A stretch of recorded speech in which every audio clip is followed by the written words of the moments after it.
What's going on YouTube? My name is Marcus, aka Apostle, and today we're going to talk about the Fire Gauntlet. I wanted to talk about the Gauntlet in particular because the Gauntlet is usable to everybody, not just the Pyro class, so that way anybody should be able to get tips from this video. And there's going to be a few of the class tips spread out in here, but it's mostly going to be about the Gauntlet and then a little bit of class tips thrown in here and there. So whether you're playing the Pyro class or not, you should be able to take something from this video. If you do find this video useful, don't forget to like, comment, and subscribe, and check out the Twitch stream down in the description below. And if you want to go above and beyond, you can use my creator code. You can find that right here. You can throw that in the promo code section in the Epic Games store, or hopefully when Spellbreak is released, you can throw it in the store there. Anyways, let's get into this guide. We're going to start this guide off with the basics of the Gauntlet and then get into the more advanced stuff later, and then we'll even go into a fight breakdown so you can see how I use the Gauntlet in a fight. So be sure to stay until the end, even if the early tips are a little bit too basic for you. The Fire Gauntlet's primary attack has slow projectiles that do big burst damage if you direct hit. If you miss, they'll do small amounts of AoE damage. This Gauntlet is most comparable to a rocket launcher.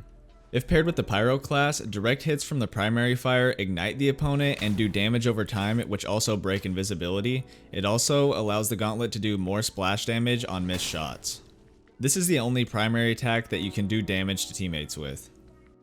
The Fire Gauntlet sorcery casts a flame wall that does damage to players that are standing in it and also applies ignite to enemies whether or not you're the Pyro class. If you are the Pyro class, you have two abilities that interact with the flame wall. These abilities are Firefly, which you unlock at level 2, and Paralysis, which you unlock at level 3. Living up to its name, Firefly makes you fly when you enter your own or your teammates' flame walls.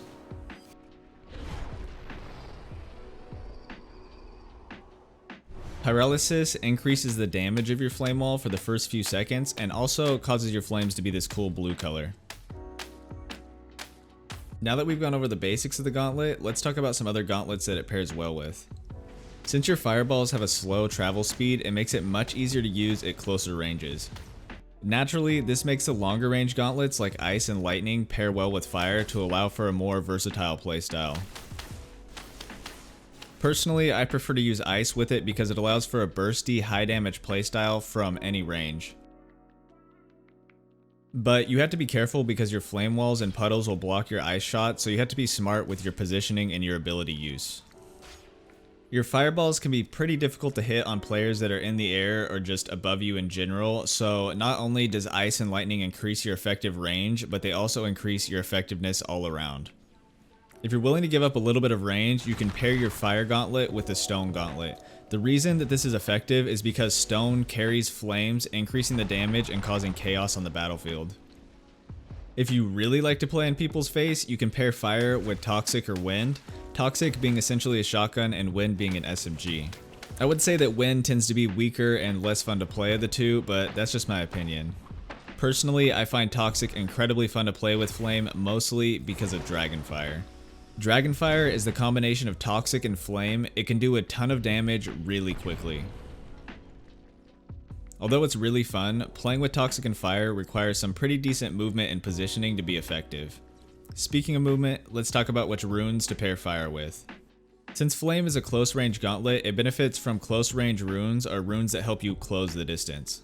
If you're using a long range gauntlet as your secondary and then finishing up the player with Fire, you could use Flight or Teleport. These are going to help you close the distance and prevent your enemy from escaping when you get them low. The downside to using these runes is once you close the distance and you're on your opponent, you have limited movement and you could really get stuck in the fight if you don't finish them quickly. Personally with Flame, I like using the close range short cooldown runes. This includes Dash, Shadow Step, and Spring Step. These runes are really useful for dancing around your opponents, putting yourself in better positions, and also dodging incoming attacks. Since these runes are on such a short cooldown, they can usually be used multiple times in a fight, and although they don't close distance as well as Flight or Teleport, you can still use them to close the distance on your enemy. Now, let's get into what is possibly the most important part of this video, the fight breakdown. What I'm going to do is I'm going to let this clip play through in its entirety so you can see how it all plays out, and then I'm going to go back and I'm going to kind of break down what was going on in my mind and certain things that I did to give me the advantage in the fight and overall lead me to the victory. Let's check it out. Are you still? Like, I've died to people using stone that I'm pretty sure had no eyes. No, I've died too, where they just randomly hit in the hook. I am getting focused hard. You're always so far away from the fight. You scare me. I tried to go invis on me, but it didn't work. These other guys are pretty good. It's probably Lucian Pie. Okay, I'm coming. Gotta run. Behind me? Yeah, it was like Is it a red Marla behind me? yeah, I think it was. This is for sure Lucian Pie. Yeah.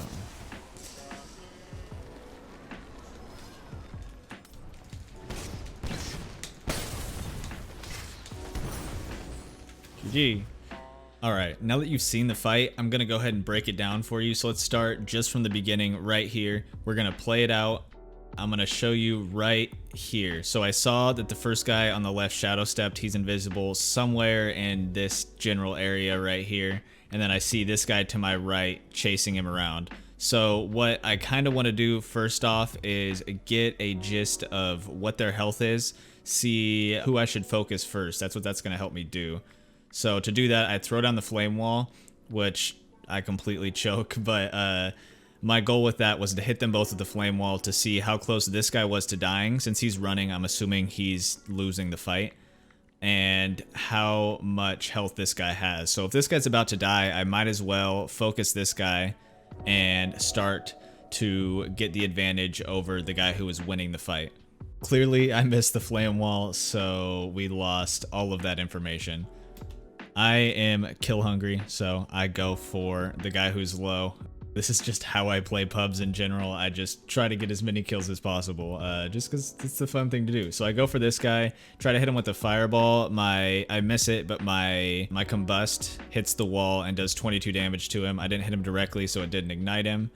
You can't see right now, but I can see his health a little bit from the damage. I turn and I damage the guy that's chasing just to kind of get him to back off a little bit.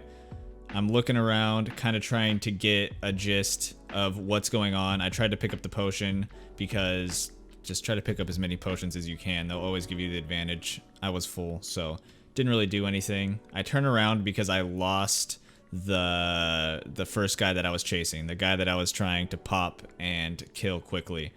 So I turned around, I saw that guy just passed me invis back on the roof, right? So I turn around and start fighting him and immediately take a bunch of damage. Look, I've already lost all of my shield and over 25 health.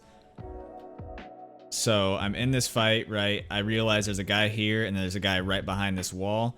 And then I take a dragon fire. I'm at 27 health, and as you saw in the clip beforehand, you can see that I knew that I was in a really, really bad spot.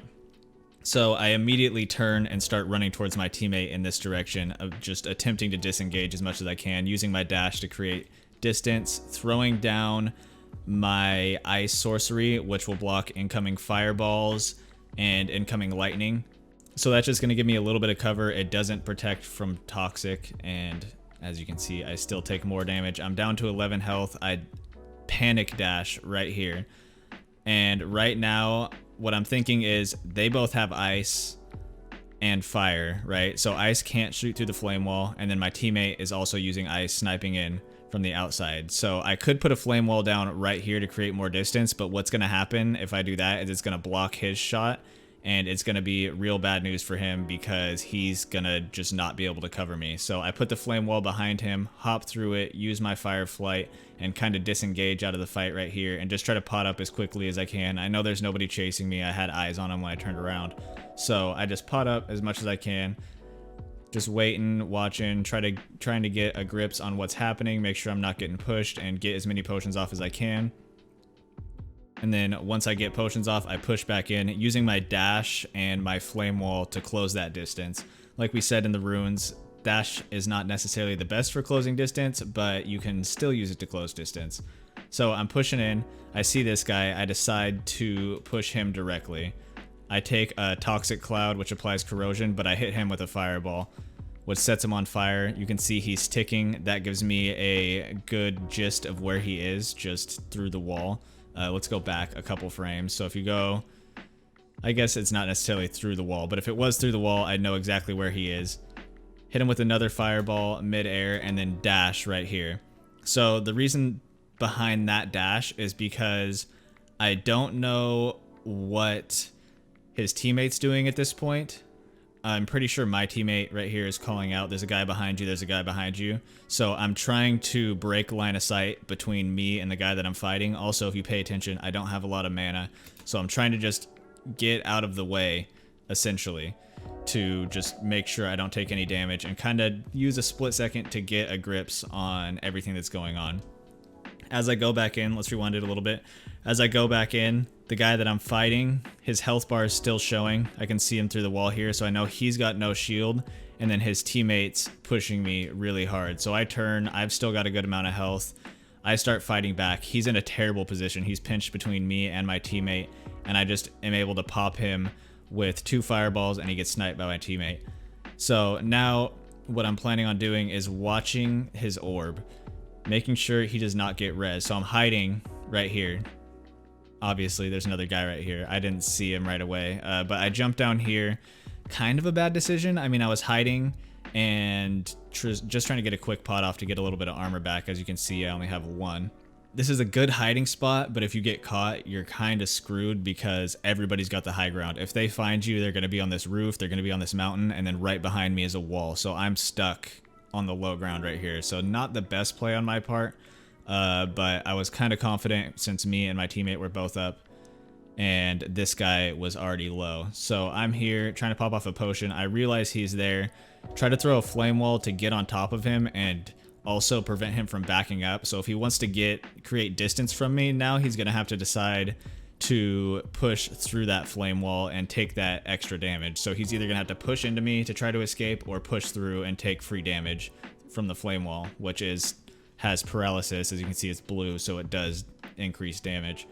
So he's just in the corner. I shoot him with the fireball. He doesn't realize I'm there. I end up shooting his teammate. He ditches out and he's trying to leave. And going back to the whole rune thing, this is why teleport and flight can be bad. Specifically teleport. Teleport's kind of finicky and doesn't always work right. So he teleported right here. It takes so long to get this teleport off. Like, look how long he's just sitting in the air. He takes a free fireball and then goes almost nowhere. Goes less than a dash distance. So, fails the teleport. He turns around to try to shoot me. I miss a fireball, and I hit him with another fireball. Just to finish up the fight for the victory. There's a lot of information packed in right there, but something I don't feel like I touched on enough was they both were running ice, and I knew that, so I was playing my flame walls and playing my line of sight really heavily. So against somebody with ice, especially if you're running flame, you can use your flame wall to protect you because they can't shoot through it. And you basically don't want them to be able to see you because they have to charge up their shot, and if they do, it's going to be bad for you. So essentially, always break line of sight against ice players, try to bait out the shot, and then once they take that shot, you can push them because they have to charge up their bow again. And then once you kind of get the feel for the timing of that, once you see them charging up again, you can either time your dash or your shadow step or whatever to dodge it, or you can try to break line of sight again. I really hope you guys found this video helpful. If you did, don't forget to like, comment, and subscribe. It really helps the channel grow. And if you have any more questions, feel free to check out the Twitch stream down in the description below. I'm going to be streaming so much Spellbreak when it comes back out. Once again, my name is Marcus, aka Apostle, and I'll see you guys next time. Thanks for watching.